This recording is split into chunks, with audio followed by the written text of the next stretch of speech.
Ora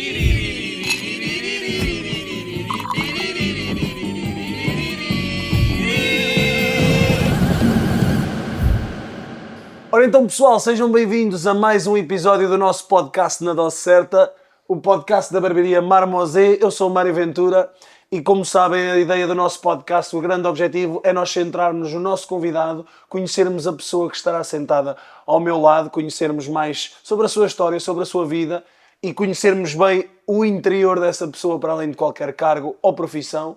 E temos hoje uma grande honra, mais um grande e ilustre lousanense que temos connosco. Não poderíamos ter melhor convidado que o Sr. José Redondo.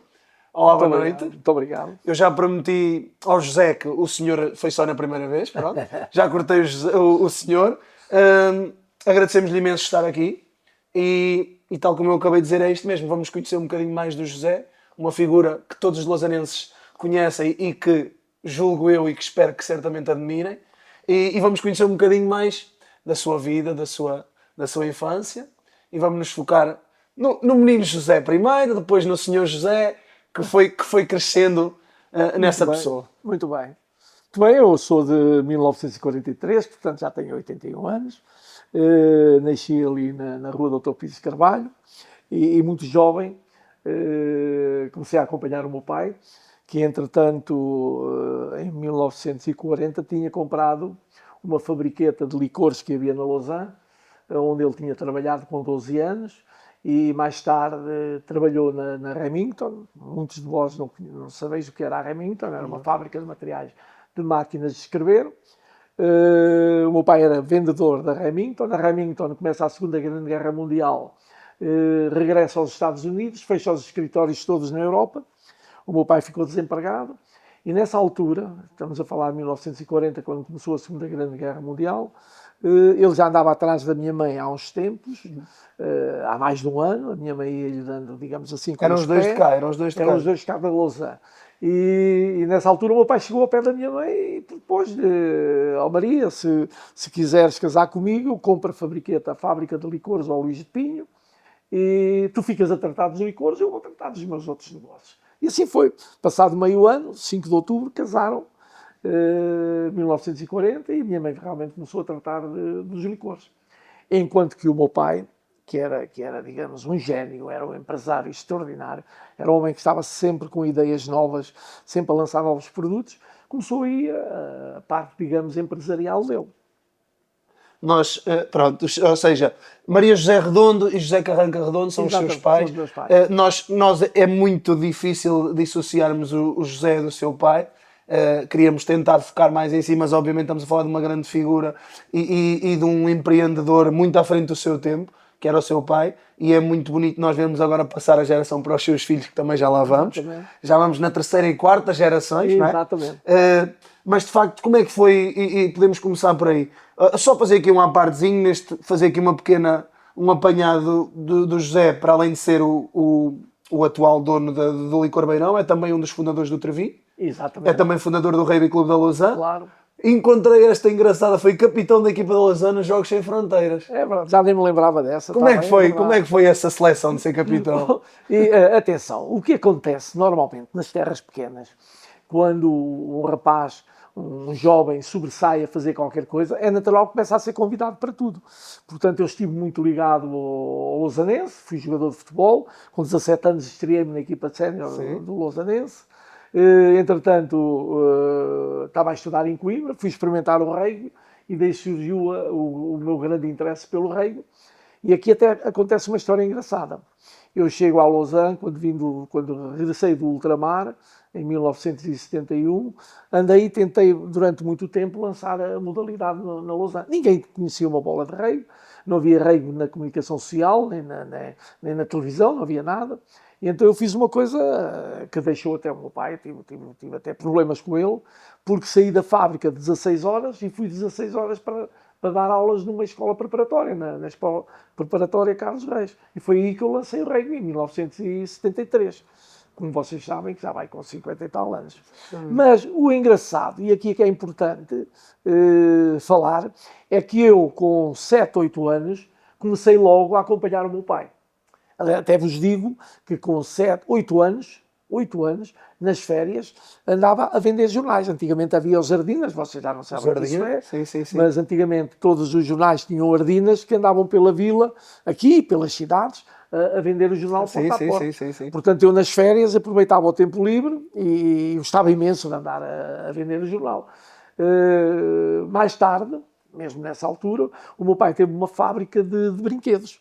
Portanto, fomos a segunda maior empresa do país a fabricar brinquedos em madeira.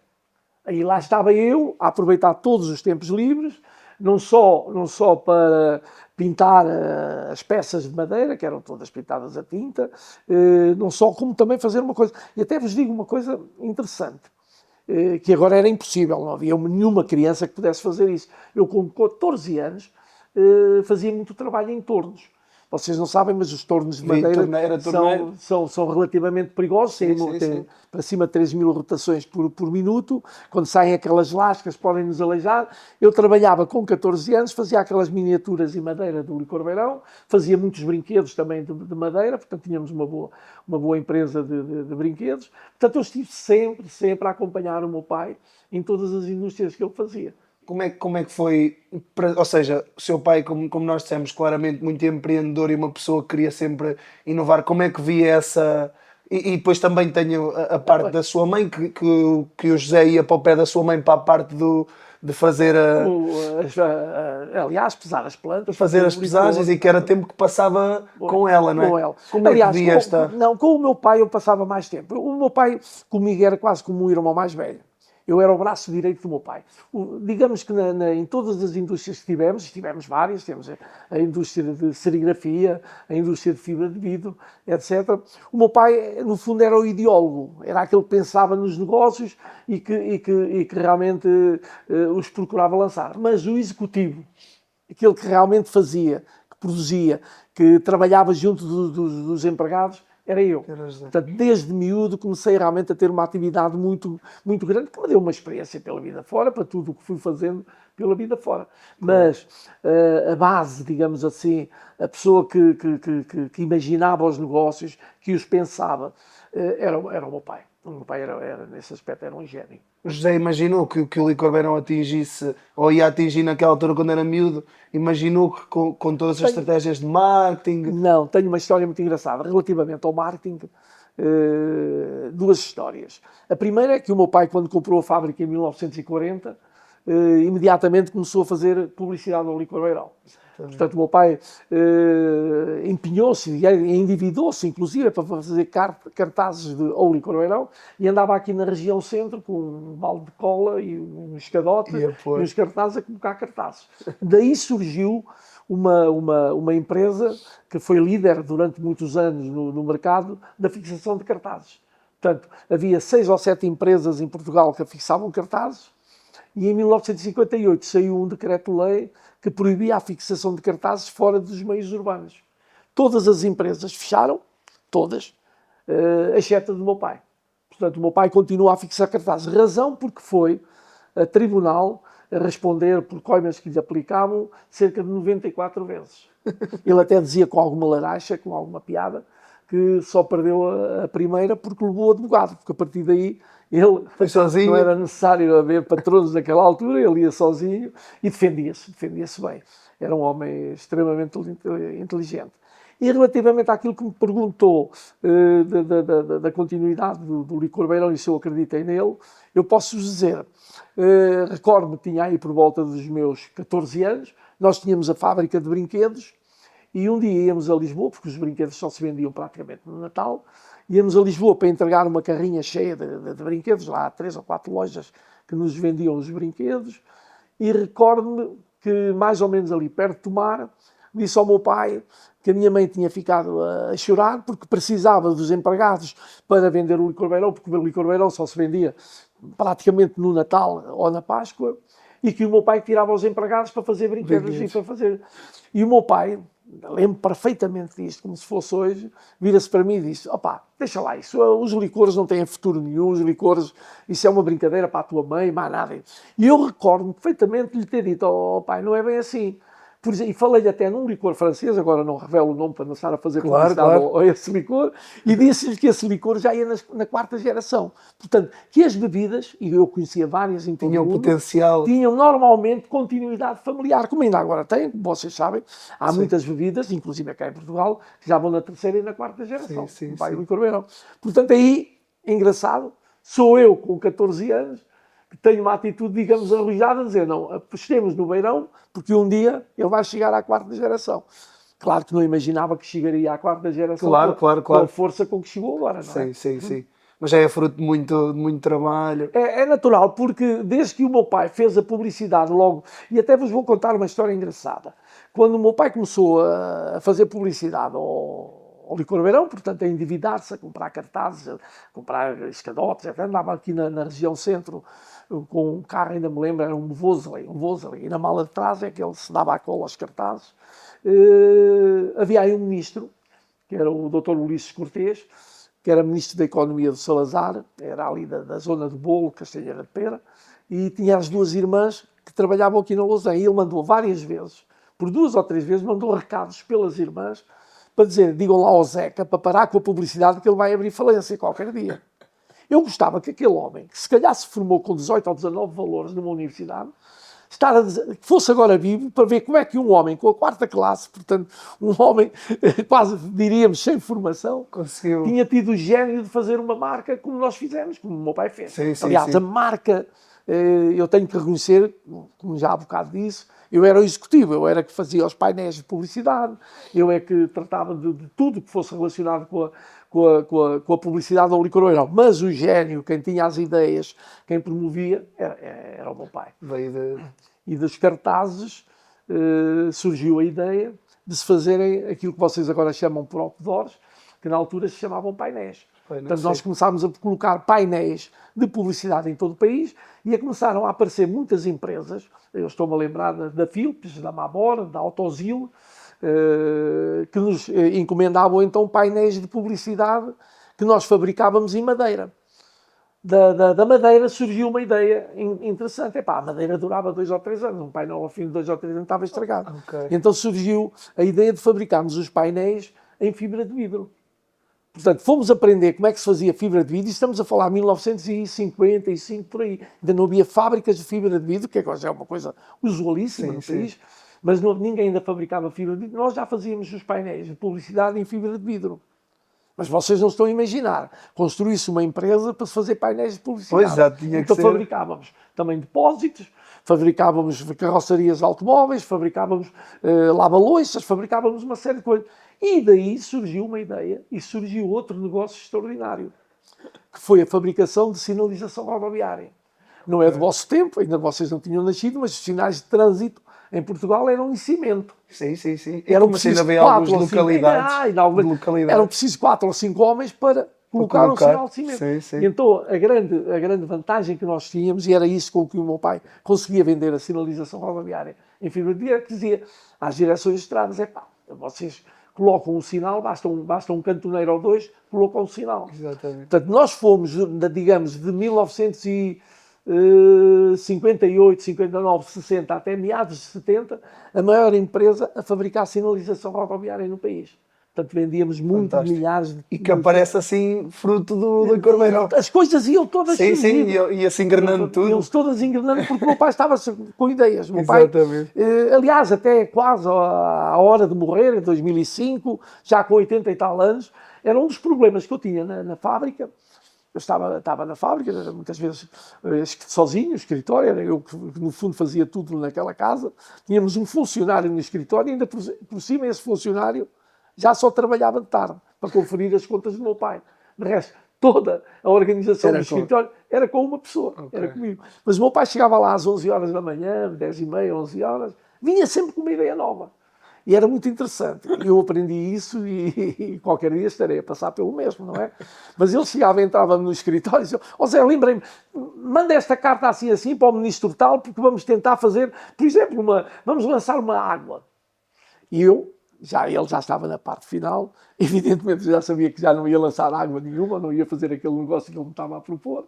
E não escrevia, não fazia carta. Mas muitas vezes ele de tarde, muito raramente, lembrava-se: olha, mandaste a carta para o fulano. Sim, estou a tratar disso, ainda vai hoje. Não ia, não lhe era fazia, preciso, claro porque que ele sim. nem sequer, quer dizer, nós com a idade, vocês ainda lá não chegaram, mas quando um dia que chegarem vão ver que isso, nós muitas vezes temos uma ideia de manhã e à tarde Claro já que não sim. nos lembramos. Não, mas é bonito também da sua parte preservar esse estímulo dele. Sim, E obviamente é de louvar. sim, dele e da minha mãe. A minha mãe foi realmente uma mulher extraordinária, a pontos que eu ultimamente, digamos há meia dúzia de anos esta parte, muitas vezes, como agora está a acontecer aqui nesta nossa conversa, que eu estou sistematicamente a falar do meu pai. Mas isso até é engraçado. Não é atrás de um grande homem que está uma mulher, é ao lado de um grande homem que está uma grande mulher. E a minha mãe era realmente uma grande mulher. Por isso, eu há meia dúzia de anos esta parte, faço questão de dizer que o Licor Beirão existe, mas deve-se muito também à minha mãe. Claro, isto é o que Porque a estamos a minha mãe falar é que ficava com 4 ou 5 funcionários a tratar do beirão, a tratar de tudo, a pesar as plantas, em condições muito terríveis.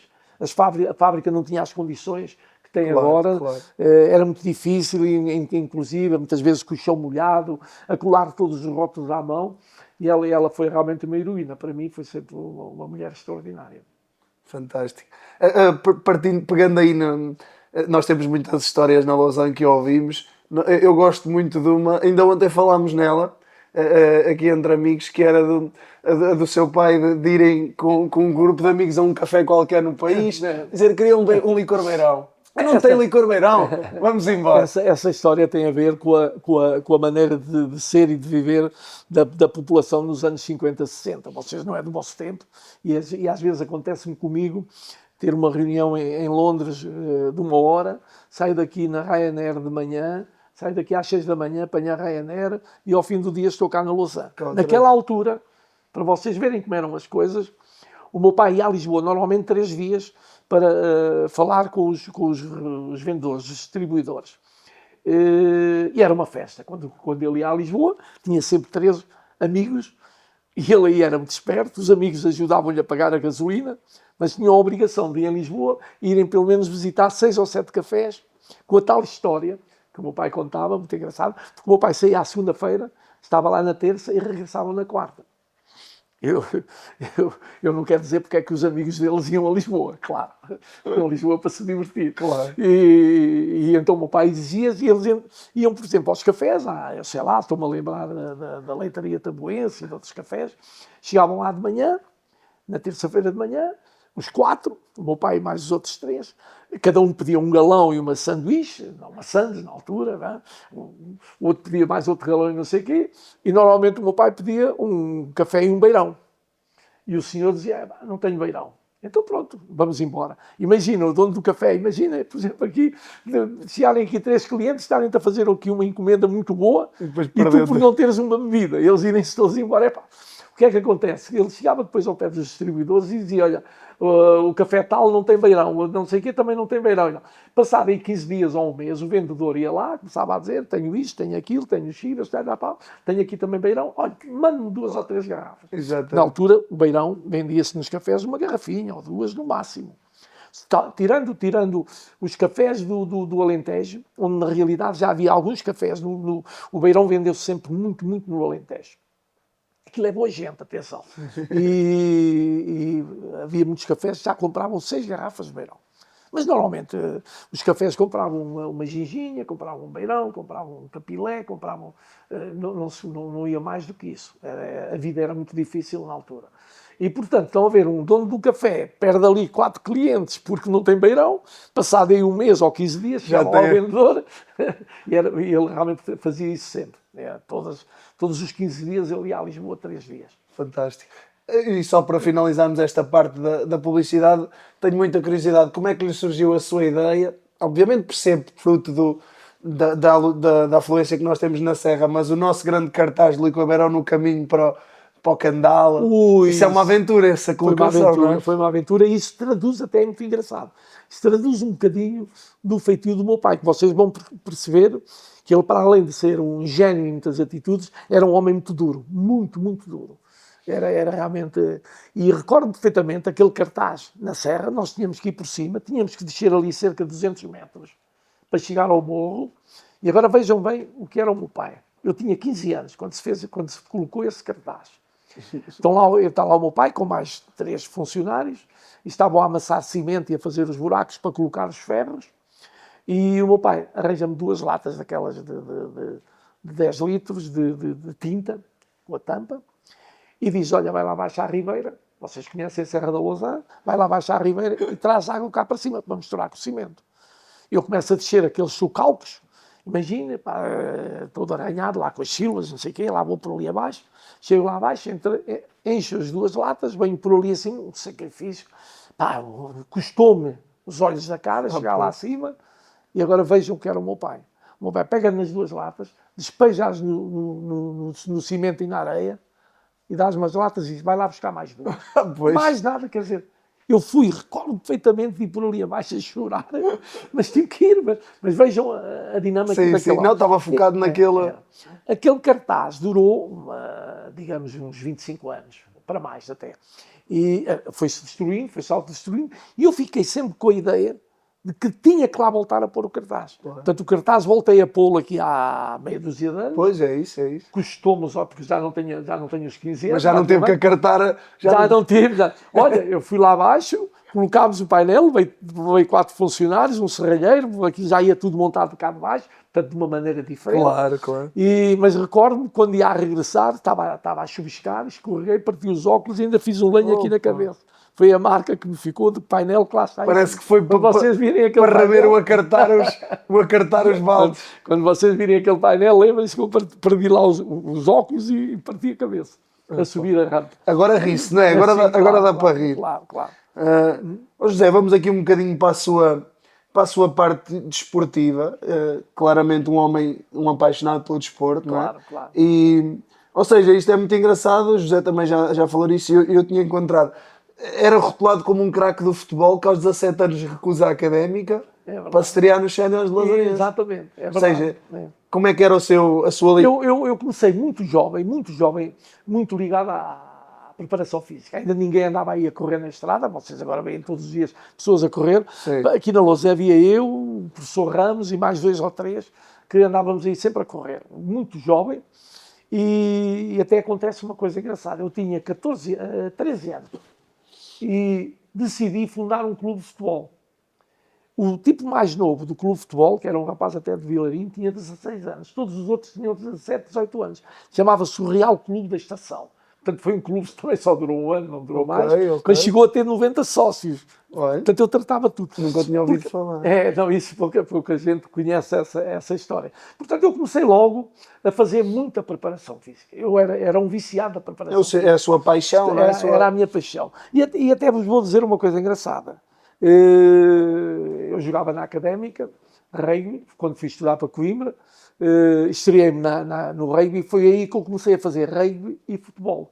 Portanto, eu tive os jogos de rugby, na altura era ao domingo de manhã, e eu tive várias vezes, digamos aí uma dúzia de vezes, que jogava rugby às 11 da manhã, comia uma sandosca ou 2 e vinha jogar ia para o futebol às 3 da tarde, ainda conseguiu conciliar. E estatisticamente, está escrito, não é mentira nenhuma, durante 2 anos, num ano fui o melhor jogador do Lausanense. E no outro ano a seguir, como é que era? O Lausanense entregava a 5 sócios uns cartões para se votar no melhor jogador dele. Okay. E houve um ano em que eu fui o melhor jogador do Lausanense e no ano seguinte fui o segundo melhor jogador do Lausanense. Okay. Estamos a falar nos anos 60. 60, portanto eu joguei futebol, digamos, mais aí até aos 65 anos, até 1965. Ok, aos seus 22, 23. Portanto fui para o ultramar. Exatamente. Portanto fui para a tropa. Isso é outra história muito complicada e que reporta aquilo que eu estava a falar da preparação física.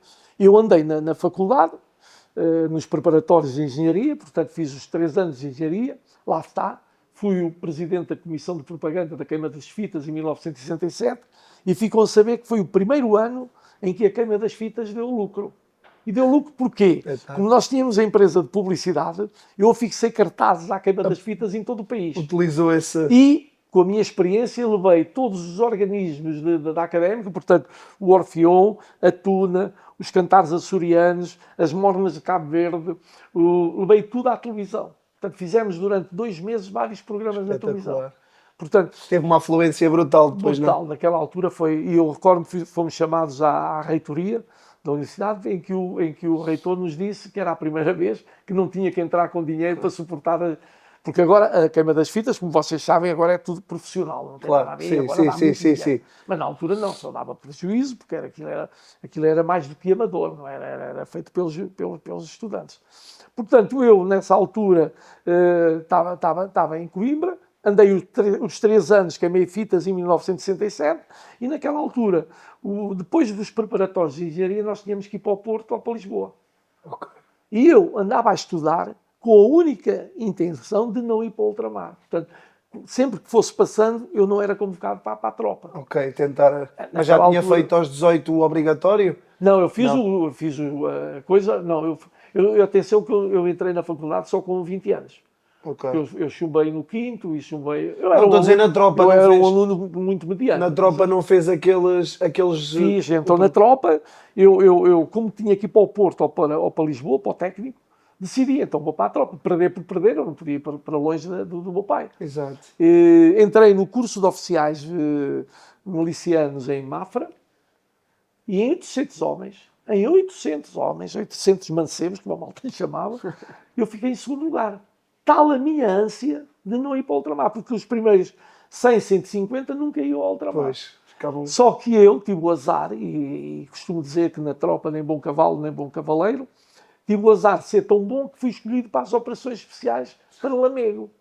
E aí tive que meter uma série de cunhas, o meu pai ainda foi falar a Lisboa com 2 generais amigos, para eu não ir para as operações especiais, porque aí, se fosse para as operações especiais, eu teria que obrigatoriamente Estar ir para o no trabalho. terreno, não é?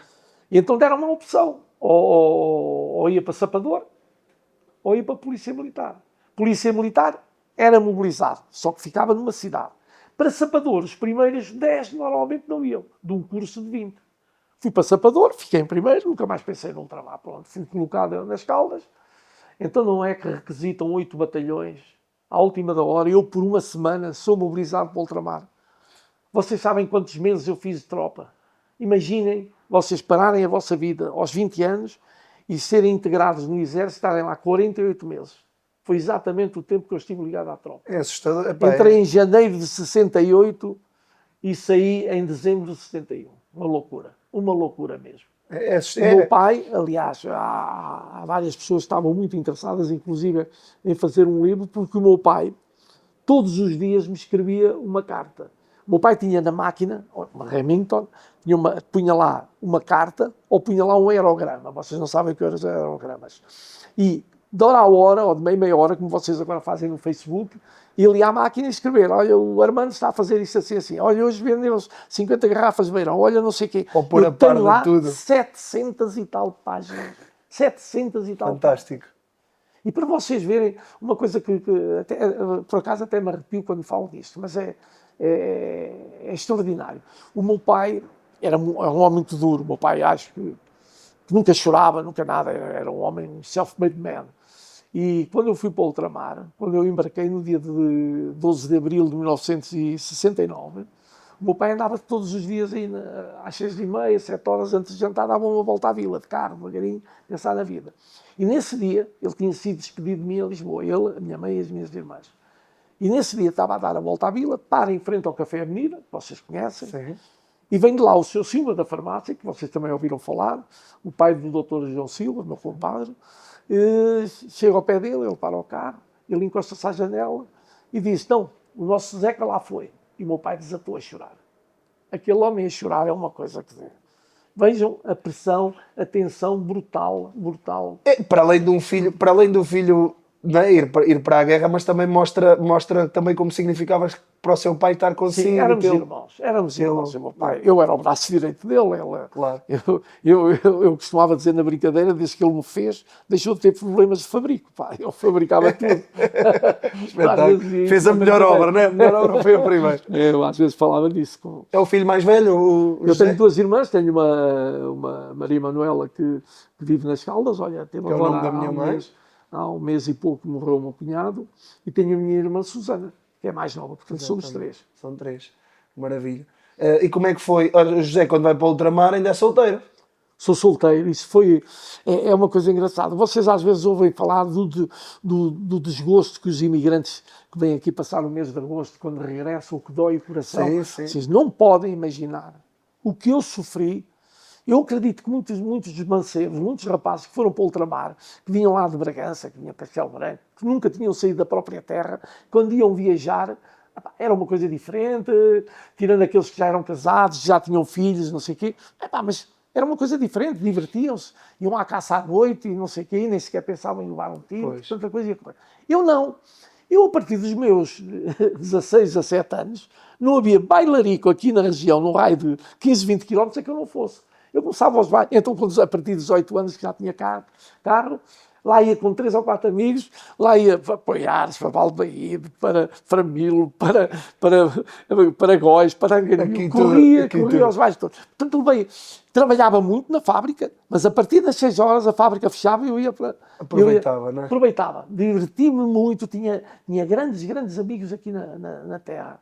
E isso custou muito. E vocês sabem, e isso agora vem a propósito de ter falado na mulher, eu vou para o ultramar, eu conheci aliás, é engraçado, eu sou confrade de 4 confrarias da chanfana.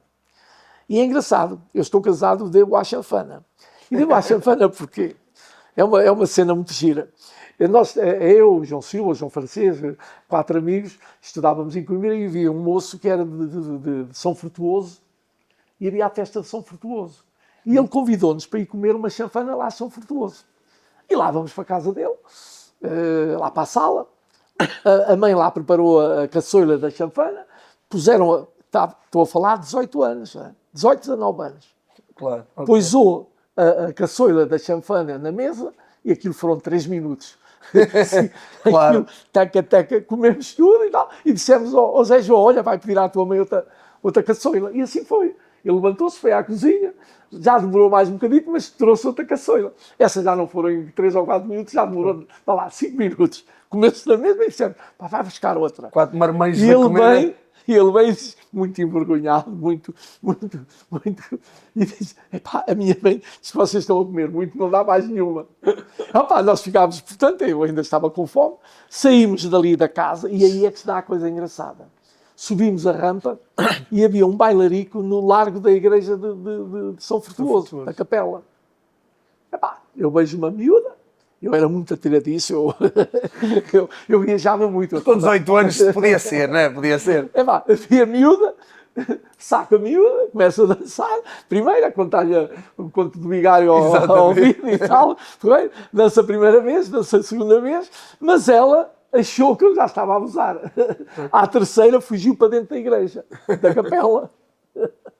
Aí está a persistência. Eu fiquei à porta da capela e não arredei pé. Quando ela vai a sair, saquei outra vez. Vocês não é do vosso tempo, mas antigamente os bailes eram muito engraçados. As mães ficavam todas à volta da sala, as raparigas ficavam ali sentadas e nós... Aquilo por porta, quando começava a música, cada um a atacar. E muitas vezes acontecia que a moça nem queria dançar com umas, vinha o outro primeiro, por uma questão de... Isso era sagrada, uma miúda não podia dizer que não. Tinha aquilo. E a verdade é que eu dancei mais um bocado. O que é que acontece? Vejam bem o que eram os tempos. A Fernanda vivia ali perto. Eu andei 3 anos para saber onde é que ela vivia. Porque ficou-me... Aquilo foi uma marca. Eu acho que quanto mais, mais tempo passava, mais eu imaginava... 3 anos sem saber onde é que ela parava. Okay. Até que um dia vou a caminho de Coimbra no carro e vejo a descer as escadas com o pai entrar no carro. Olha, bora aqui. Pronto, a partir daí... Vocês sabem quando é que eu comecei a namorar a Fernanda? Namorar não é o mesmo termo de agora, salvo erro, vocês agora é junto ou só não sei o quê, não faço ideia. Mas, portanto, começámos mais ou menos a aceitar um para o outro. A relação, sim. 12 dias antes de ir para o ultramar. 12 dias antes de embarcar. Imaginem a dor de coração. Eu lembro-me, ainda por acaso foi engraçado, agora aqui há uma semana, íamos não sei para onde, eu peguei num carro da empresa para ir a Lisboa. E a minha mulher, olha, foi ontem. Ontem não, antes de ontem. Chegou-me um estrangeiro, um argentino, eram 10h30 da noite a Lisboa, não havia ninguém para ir buscar, eu saí daqui às 8 da noite e fui buscá-lo a Lisboa. E peguei num carro da empresa, e quando vou a pôr a música, quem é? Roberto Carlos. Então não era a cassete, porque antigamente eram umas cassetes, vocês são desse tempo ainda. Ainda apanhei cassetes no carro, sim. As cassetes todas do Roberto Carlos. Vocês não imaginam. Trouxe-lhe ali uma nostalgia. Tal e qual. Espetacular. Fomos até Lisboa ouvir o Roberto Carlos, ela já não podia com o Roberto Carlos. Ela levou a sua esposa para Ela não me deixou ir sozinha, ela não me deixa, normalmente não me deixa viajar sozinha. Ela, ou eu tenho companhia e ok, tudo bem, de outra maneira. Maravilha. Ela Foi a fazer companhia. Ela soube um quarto de hora antes que eu ia para Lisboa, pronto, meteu-se no carro, foi comigo. Chegámos aqui, era 1h da manhã. É amor. Era, não, temos, aí posso-vos garantir que aí entra a segunda fase, a terceira fase mais importante da minha vida. Tenho uma família muitíssimo unida. A minha experiência de vida, não só como treinador, não só como oficial, vocês não sabem o que é ser-se oficial miliciano na guerra. Vocês, felizmente, não vão passar por isso. Deus queira que não. Não vão passar por isso. Mas vocês não podem imaginar o que é terem 18 homens à vossa frente, sapadores, e terem que escolher 5 para ir para o mato. Pois. Vocês, quando estão a escolher 5, podem estar a dar o último, pois. Não imaginam. Uma coisa é numa equipa de futebol ou numa equipa de rugby, estão 20 rapazes à vossa frente, uns ficam a suplentes. Claro, é um jogo, é um jogo. Gosta de mim e tal, mandam umas bocas, mas a coisa passa. Mas aí entra-se com a morte. Exatamente. É uma coisa. E eu tive, o meu pelotão de sapadores, todos nós, éramos 18, apanhámos com minas. Aliás, eu estava lá há cerca de 15 dias, 3 semanas, vou numa viatura. Quando a viatura apanha a mina, vai ao ar, eu caio, levava a arma em pé e a arma bate-me aqui no queixal. Eu tenho aqui uma grande marca, ou seja, quando a arma bate no queixal e sai para fora, se vai para dentro era na carótida. Exato. Tinha 20 segundos, 30 segundos de vida. Vejam bem, o ficar lá ou não ficar é uma questão de sorte. Sim. Agora, foi terrível, era uma dor de alma tão grande, que vocês não podem imaginar. O sentir-me que estava preso, o sentir-me que não podia estar na fábrica, o sentir que não podia andar nos bailaricos, não sei o quê, o sentir que não podia estar com a minha mulher. Atenção, dos 3 que eu indiquei, o primeiro é da mulher. Atenção, vocês não estejam a rir. E aqui nós seis. Não, é que eu tenho receio que ela ouça isto. Exatamente. Foi ao contrário, a ordem está trocada. Não, mas conseguimos. Depois, esse seu regresso, e a Lausanne tem uma grande. Ainda tem ali, não é? Temos ali o mural dos combatentes. Esse regresso foi ter a empresa, ter o desporto, como é que o ajudou? A sua esposa, que é o principal? É uma experiência brutal. É o que eu vos digo. Eu tenho uma experiência de vida extraordinária, não só pela parte desportiva, como também pela parte militar, e lá está a terceira, e na parte do rugby. Eu treinei, não faço isso. Também treinei a ti. Eu acho mas mal.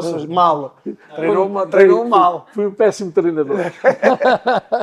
Não, mas eu treinei mais de 1.400 ou 1.500 atletas na Lausanne. Portanto, deu-me uma grande experiência de vida. Tenho uma grande experiência, como é óbvio. É natural. Claro, sim. Para cima de 1.500. Ainda faz, né? Eu há dias estive a ver uma listagem, dava para cima de 1.500 atletas que eu treinei. Vocês não se esqueçam que eu, quando lancei o rugby na escola preparatória, eu durante cerca de 10 anos era o treinador de todos os escalões. Pois. Portanto, comecei com os sub-12, sub-14, depois aos sub-16, depois os sub-18, depois os séniores. E uma coisa engraçada, desculpa, partilho isso aqui diariamente com amigos que jogavam rugby. Foi os melhores tempos da nossa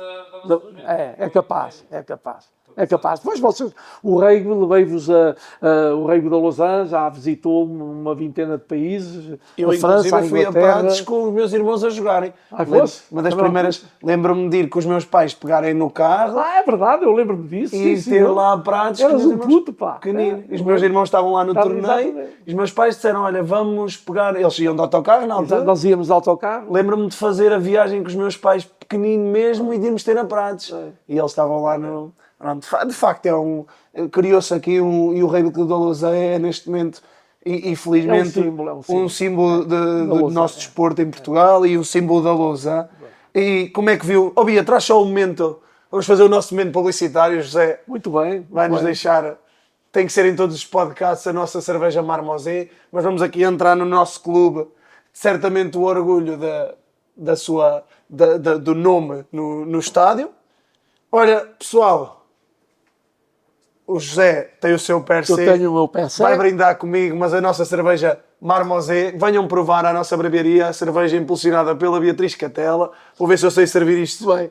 Em todos os episódios tenho servido com o mínimo de Eu qualidade. tive um Catela também como jogador, que era o Foi ali o- do... Foi o primo, não Exato. foi, não foi o Pedro? Foi o Pedro. Foi. Não andou lá o Pedro? Não, houve um que até foi músico, ou não sei o quê, estava ligado à música. Então, andou Que lá era o do Tiago. Catela, eles eram... Hã? É o Tiago. Não faço ideia. Provável, depois então junto. O Tiago, pois é o irmão mais velho. Eu não sei o nome do pai, só sei a alcunha depois do... Não é capaz de fazer. É, se calhar é o Tiago. A mãe até tinha uma loja ali ao pé do jardim da Câmara Municipal. Aquela loja de tecidos ou qualquer coisa que havia ali. Já Era não o Catela de Foz da Loça. Ah, eu estou... Já sei quem É outro, não é da vossa... é. É ali separado. É um primo à parte. É o primo do primo do primo. Então, José, só para nós aqui no... Como é que viu a ideia de darem o seu nome ao estádio? Fiquei muito contente, como é óbvio. Foi uma surpresa aqui da direção? Foi da direção, exatamente. Eu acho que essas Acho que homenagens isso- em vida é que são Acho as que mais... isso até foi uma ideia do Miguel Serra ou do João da Lenha, não sei bem, mas até penso que foi do Miguel Serra, que lançou a ideia de lhe atribuírem o meu nome ao estádio. E viu, ou seja, isto é uma homenagem em vida, são as melhores, não é? Também é Acho verdade. que são as que também têm é que ser verdade. feitas. Mas cria-nos mais responsabilidades, porque a partir do momento que nos fazem essa homenagem, nós tínhamos um comportamento bom, temos passado a ter um comportamento ainda melhor. Sim, mas como é óbvio, sabem como é obviamente quem é a pessoa a que estão a dirigir a homenagem, claro, não é? claro. E acho que agora outra bonita objetivo e outro bonito marca é a rotunda. Aquela rotunda com aquela Com a estátua, figura, está com a muito figura do rei. Eu gosto muito da frase do vimos longe para fazer amigos. Acho que é uma frase que eu nunca andei ali pouco tempo, porque depois, devido à minha condição, os meus irmãos andaram muito, mas eu, por causa das ancas, como nasci, acabei por ir para o futebol porque não tinha o impacto. Pois. Mas essa frase sempre me marcou muito. Vamos longe para fazer Vamos amigos. longe para fazer Foi um amigos. slogan que eu lancei e que Partiu realmente de si. traduz...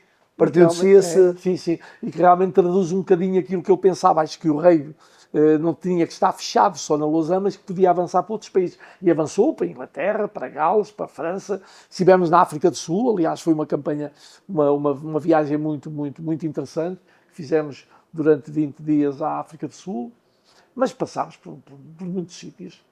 Fantástico. E agora vamos para voltamos aqui à família e queria ver como é que o José, tendo sentido essa relação de irmão mais velho com o seu pai de cumplicidade, como é que vê, como é que foi com os seus filhos, integrá-los, trabalhar com eles, partilhar o segredo, não é? Porque só agora é o Ricardo que sabe. É o Ricardo mais. Quer dizer, isso é aquilo que eu digo, com a experiência que eu tinha de contactos humanos, de saber dirigir rapazes e de os saber comandar, fiz com os meus filhos a mesma coisa. Portanto, eles a maior parte do tempo nas férias, não era muito tempo, porque iam lá, no fundo, iam para a fábrica, só iam para fazer as neiras, mas estavam lá, Claro. iam aprendendo, iam vendo, e procurei sempre incutir-lhes o gosto e o amor pela empresa, sem nunca forçar a que eles fossem obrigados a trabalhar e a cumprir aquelas 8 horas, porque isso é pernicioso. Sim. Aquilo que eu fiz com eles, e que resultou em pleno, o Daniel é o diretor-geral, é neste momento a alma mater da empresa, tenho o Ricardo mais novo, que é o diretor financeiro, tenho o Gonçalo, que é o informático, e a Raquel, que é psicóloga, tem uma empresa em Coimbra de saúde, portanto uma clínica, e consegui integrá-los, todos eles a brincarem lá dentro. Ainda me recordo, o meu pai ficava às vezes todo zangado, porque eles faziam barulho, faziam asneiras, Claro. etc. Ainda me recordo um dia, nós tínhamos as caixas de papelão, que vinham em blocos de 20 caixas, uns blocos cintados, e tínhamos todos por cima do escritório, lá no armazém todo comprido, todo o comprimento da fábrica, que eram 40 metros por 10, cheio daquelas caixas. E de vez em quando caía uma caixa, pum, e nós estávamos no escritório, sentíamos as caixas, os teus filhos andam a fazer as neiras, não sei o quê. E um dia o meu pai chama-me lá acima, as escadas, ou seja, chega acima. E eu chego e vejo as caixas todas, com portas, com umas janelas, com não sei o quê, e passado um bocado, aparece-me a cara do Gonçalo, do meu filho mais velho, a espreitar. Opa, eu desatei a rir, de tal maneira que até o meu pai desatou a rir, porque na realidade eles estavam a fazer, faziam casas lá dentro, faziam aquilo tudo. Isto foi uma forma deles se integrarem na empresa e era uma das coisas que às vezes me dava um certo orgulho. As empregadas mais velhas da empresa ainda tratam os meus filhos por tu. Privaram com eles em pequenos. Isso é fantástico. Sim. Um diretor-geral chega ali, penso que não haverá muitas empresas em que um diretor-geral de uma empresa com o tamanho da nossa Claro. anda pelo meio do pessoal e há funcionários. Daniel, anda aqui ver isto. Daniel, explica-me isto. Se ele cresceu ali, não é? Elas viram-nos crescer. É verdade. Elas viram-nos... Fiz a mesma coisa com os netos. Os netos todos, tenho lá, digamos, 200 de relatórios, em que os netos vão lá nas férias, estão lá meia hora, uma hora, não por lá, e depois vêm ao meu gabinete, sentam-se numa secretária que lá está ao lado e fazem o relatório. Aquilo que viram, meia dúzia de linhas, eu hoje estive aqui, fui ver aquilo, estive na linha de enchimento, estive a ajudar na loja fulana a muito fazer giro, isso. vai-lhes dando essa... Depois têm que dizer, eu mereço, e põe o sinal de coisa. E eu pergunto, põe o papel à frente, eu digo, quanto é que tu achas que mereces? Eu penso que trabalhei bem e tal, eu mereço 2 euros. 2 euros não, quanto tempo é que trabalhaste? E então negociamos. Tenho lá dezenas, não, 200 de relatórios fabulosos em que consigo perceber como é que eles se integram na empresa, o amor que começam a ter e o orgulho que começam a ter na empresa. E a perspectiva deles já é não é a terceira geração que está em causa, já é a quarta geração. Exatamente, já está. Também há outra coisa que eu tenho dito com frequência, não é? Tenho um protocolo familiar muitíssimo bem feito que não garante que por eles serem meus netos ou serem filhos do Daniel e do Ricardo, etc., tenham um lugar assegurado na empresa. Claro. Esqueçam, isso não é. Eles terão um lugar assegurado numa empresa se cumprirem todos os parâmetros que nós exigimos. Eu posso, por exemplo, dar-vos 2 parâmetros. Para além da licenciatura, terão que estar 4 anos a trabalhar para outras empresas. Para ganhar E só depois poderão entrar na nossa mediante condições que são necessárias na nossa. Porque aquilo não é, desculpem o termo, sem menosprezar uma instituição tão importante, onde eu também fui mesário durante 6 anos, sem menosprezar aquilo não é Santa Casa da Misericórdia. Claro que sim. Aquilo é uma empresa que visa o lucro. E, para além de visar o lucro, visa defender uma marca. É a responsabilidade. Portanto, eles entrarão se tiverem condições para entrar. Isso é fantástico. Terão as mesmas condições que tu terás. Claro, é fantástico, não é? É muito bem pensado. Mas essa perspectiva que está a dar esta ideia deles lá passarem tempo, desses relatórios, é muito giro também ver... É fantástico. Aliás, quem lê os relatórios fica absolutamente banzada e começam a compreender porque é que aquilo realmente é capaz de ter futuro. Acredito. Eu não posso dizer vai ter futuro. Não, isso só Claro. a Deus pertence. Mas tem todas as condições para poderem um dia virem a ser os bons gestores, porque conhecem a essência da empresa, conhecem a mecânica na parte, digamos, mecânica, linhas de enchimento, alambique, pesar plantas, etc. Como também conhecem a essência da gestão de uma empresa. Fantástico. Essa ideia que está a falar de eles terem que fazer licenciatura, estudar 4 anos, trabalhar 4 anos noutra empresa, isso partiu de si ou é alguma outra coisa? Não, foi. Não, atenção. Não, boa pergunta. Não, isto foi entregue a uma empresa que realmente faz protocolos familiares, uma empresa de advogados muitíssimo boa e que faz um protocolo familiar. Portanto, isto não é, aliás, isto era estar a meter a foice em seara alheira. Nem nós teríamos essa capacidade para fazer aquilo. Tem que ser muito rigoroso. É para salvaguardar a empresa e o futuro da empresa. Sim. Porque isto é tudo muito lindo quando se tem 4 filhos, mas depois vêm as noras, depois vêm os netos, depois vêm mais os primos. Passado 3 ou 4 gerações são 30 ou 40 pessoas. Exatamente. E depois Portanto, já ninguém ou há se realmente uma diretiva que permita que todos tenham acesso às mesmas possibilidades, etc. Ou então aquilo, como vocês sabem, conhecem dezenas de exemplos por esse país fora. Claro que sim. À 3ª ou 4ª geração aquilo desfaz tudo. Exatamente. José, como nós dissemos antes de estar a gravar, podíamos estar aqui horas consigo, porque é de facto fantástico ouvi-lo e ouvir as suas histórias. Ia-lhe só propor aqui vou-lhe propor aqui uma pequena brincadeira só para ficarmos a conhecê-lo. Vou-lhe dar 2 palavras e o José vai escolher uma. Ou seja, vou-lhe dar aqui um típico sim ou não. É um quiz. Café ou cerveja? Só pudesse escolher Repita. café ou cerveja? Café. Café, sempre. Sempre. É mais... Era um bebedor inveterado de café. Não, atualmente 2, 3 cafés por dia. Ainda bebe Tenho. 2, 3 por dia? 2, 3 por dia. Raramente vou ao quarto café. E bebo um café logo às 9 da manhã. Tenho aí um grupo na Lausanne, eu até lhe chamo a Clínica do Riso. É um grupo onde eu passo 50 minutos, são rigorosos, não é estar lá 1 hora, hora e meia, não. Às 9 horas em ponto, 9 e 5 eu estou no café, um café aqui perto. Fantástico. E saio de lá às 10 menos 10. Eles até brincam comigo, porque eu normalmente trabalho com os meus filhos a partir das 10 da manhã e eles até brincam, vá lá depressa que o Daniel já está à sua espera e ainda fica chateado. Eles dizem isso com uma...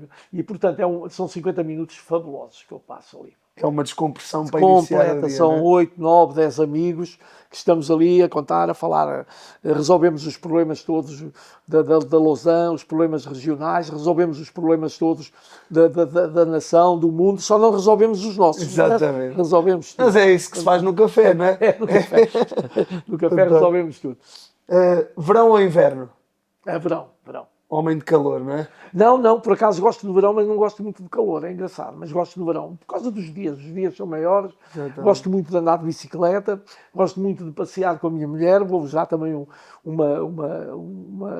vou-vos informar também de uma coisa que foi extraordinária, quando a minha filha Raquel fez 16 anos, até lá agora está com 52, eu comecei todas as noites a sair com a minha mulher. Todas as noites, todas. Às vezes até vinha de Lisboa, chegava às 9 horas, podia vir cansado ou não, mas às 9h30 íamos dar uma volta, íamos a Góis, vamos a Poiares, vamos aqui a Penela, vamos a Condeixa e vamos a Coimbra, vamos a conversar, vamos a ouvir música, porque senão, se ficamos em casa, um fica na televisão, ou a Fernanda gosta muito de ler, ou fico na internet, ou fico na televisão, não falamos. E uma família grande, se nós não tivermos o cuidado de diariamente falar dos problemas que há sempre, das pequenas coisas que acontecem. Do dia a dia, sim. E que aquela conversa à noite permitia muitas vezes resolver pequenos problemas. Falar amanhã com o Daniel disse assim, Fernando, amanhã com a Raquel. E isto deu-nos durante todos estes anos. É engraçado que agora, há cerca de, digamos, 3 meses, não sei porquê, parámos um bocado. Agora saímos 1, 2 vezes por semana no máximo. Eu costumo dizer, começa a ser... Mas é também conforme Não, atualmente já não é, já saímos ainda, mas é o que eu digo 1, 2 vezes. Antigamente era todos os dias. Já fez 50 anos de casado. 50 eu casei em 72, portanto há Ora, 53, faz 53 anos, ainda vai fazer, não é? Fantástico. 53, muito feliz, muito com uma companheira excepcional. Dizia o meu avô, é preciso ser muito resistente. Não é? Sim, senhor, e isto é verdade. Aliás, vou-vos contar uma história, talvez a mais importante delas todas. Mais importante. Vocês sabem, eu comecei com o rugby e durante 10 anos eu era treinador de todas as equipas. Portanto, eu tinha jogos de sub-14, sub-16, sub-18, séniores. Todos os fins de semana não havia mais treinadores, também era uma felicidade, ninguém me chateava, ninguém me dizia que eu devia por aquele ou aquele outro, quem mandava era eu, ninguém percebia nada de rei. E, portanto, não há dúvida, começam a nascer os filhos, em 73 a Raquel, em 74 o Gonçalo, em 77 o Daniel e em 80. Quando nasce o quarto filho, a Fernanda chega um dia ao pé de mim e com alguma razão, diz-me, eu não aguento. Tu todos os fins de semana estás fora, eu tenho que ficar com os 4 filhos. Eu dizia, Fernanda, mas eu separar agora, o rei acaba. Não havia mais ninguém que pegasse no rei. Exatamente. Quando estava a descolar, não é? Andei ali 2 ou 3 dias, ouçam, mas mesmo muito preocupado, porque ela tinha razão. Sim. Eu realmente aos sábados e domingos, eu vou-vos dizer que eu tive fins de semana, não foram muitos, mas tive fins de semana, está, por exemplo, no sábado em Elvas, ou em Évora, no domingo de manhã na Bairrada, ou às vezes no Porto, e no domingo à tarde, em Lisboa. Eu saía ao sábado de manhã às 6 da manhã e chegava ao domingo, às vezes à meia-noite. Uma mulher com 4 filhos começa a criar... E vocês sabem qual foi a minha decisão? Que ainda agora mais ou menos se cumpre. Mais ou menos, já não é tanto. Eu disse a Fernanda, eu abandono o rei e ele acaba. Vamos fazer o seguinte. De outubro a maio, todos os fins de semana são meus. Eu, se tiver algum fim de semana livre, podemos sair na mesma, vamos para a praia, fazer qualquer coisa. De maio a outubro, todos os fins de semana são teus. Eu que não suporto praia, lá tinha que ir para a praia. Lá quer dizer, aquele mês de junho, julho e agosto, Com os quatro. ela só dizia, olha, hoje vamos ali. Eu lá tinha que ir, porque não se discutia, quer dizer, Exatamente. foi sagrado. E foi uma maneira de manter o casamento sólido e com força. Foi a solução que eu arranjei. Todos os amantes do Rugby Clube da Lausanne têm que lhe agradecer esses fins de semana passados, não né? é mesmo? Vocês não podem imaginar. Vocês não podem imaginar o que era estar aqui com 40 miúdos para ir para a bairrada e não havia transporte, não havia nada. Ainda me lembro um dia, eu tinha uma Peugeot de 7 lugares, pedi ao Fernando Maluco uma Ace que ele tinha, e pedi-me, não sei mais quem, uma Toyota. A Ace nem bancos tinha.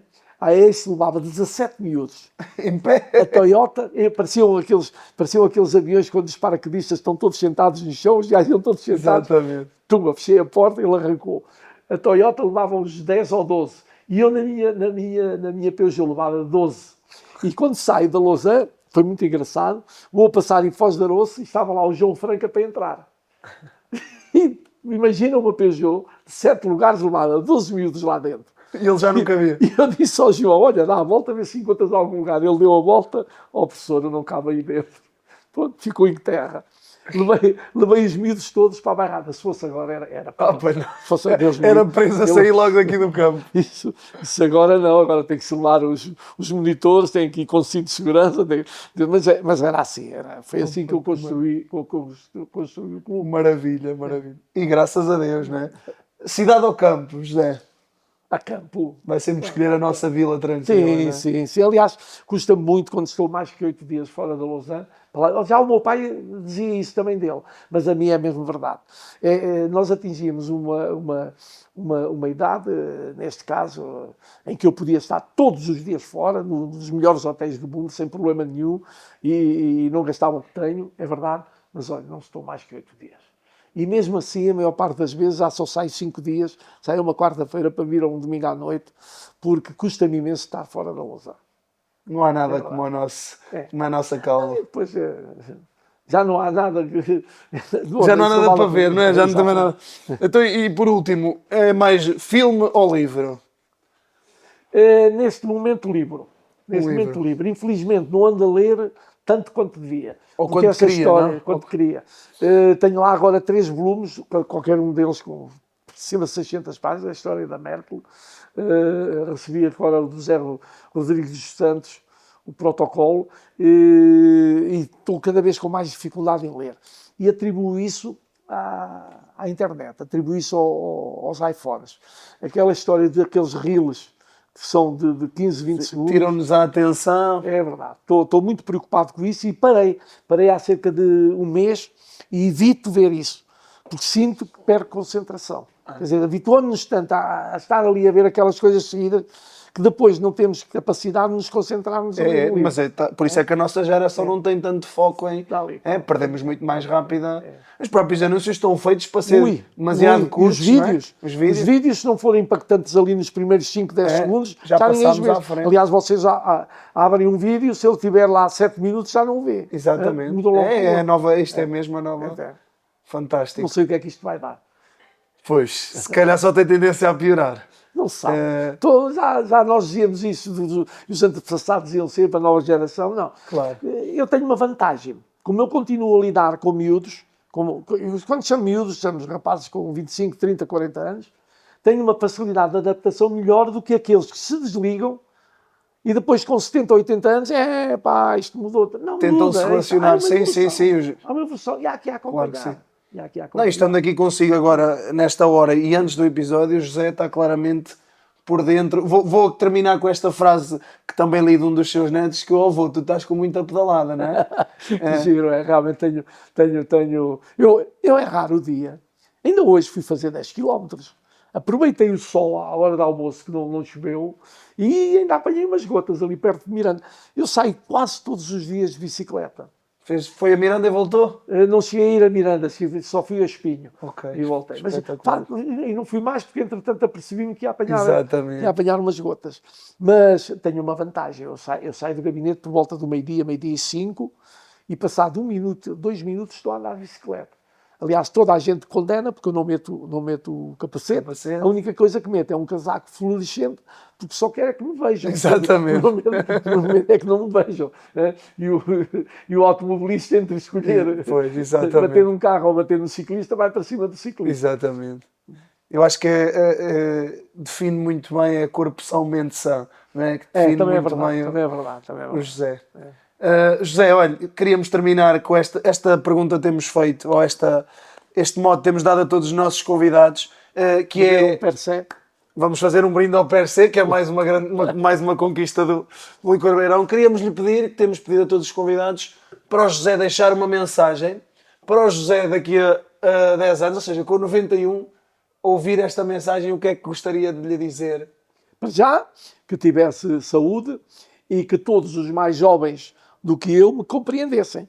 Porque ao fim de, quando tiver 91 anos, eu espero que eles me compreendam. Daqui a 10 vai ter, exatamente. Daqui a 10, não, 92, não é? 92. 92.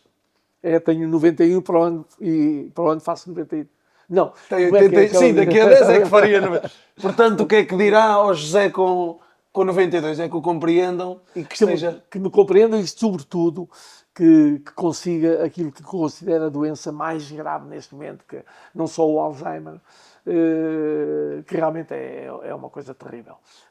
Aliás, é uma das coisas que eu sempre tenho receio. Uma coisa é a questão física, nós mais ou menos podemos manter uma certa condição física, mas perder-nos dentro da... Isso é que é horrível. E cada vez parece que há mais doenças dessas. Mas eu acho que o José é um claro exemplo... Não achamos nada, não sabemos nada, não sabemos... Eu posso sair aqui escorregado, parte a anca, não.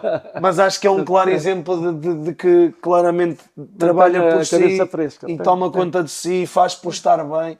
E olha, em nosso nome agradecemos imenso esta conversa. Eu agradeço também. Esperemos que tenha divertido. Eu gostei imenso. Passou uma hora, não chateámos muito tempo. Não dei por ela, Portanto, e vocês ouçam, vejam, que ainda não seguiu o nosso podcast. Quem quiser deixar uma mensagem para o José Redondo e como nós falámos, todos os jovens que passaram pela sua mão, tantos losarenses que têm carinho por este grande senhor. Portanto, comentem, mandem os vossos abraços, os vossos beijinhos e vejam os nossos episódios. Até uma próxima, pessoal. Obrigado. Obrigado, José. eu. Muito Até obrigado à próxima, mais uma vez. Muito obrigado. 1 e 3. Pá, falhámos por 3 minutos.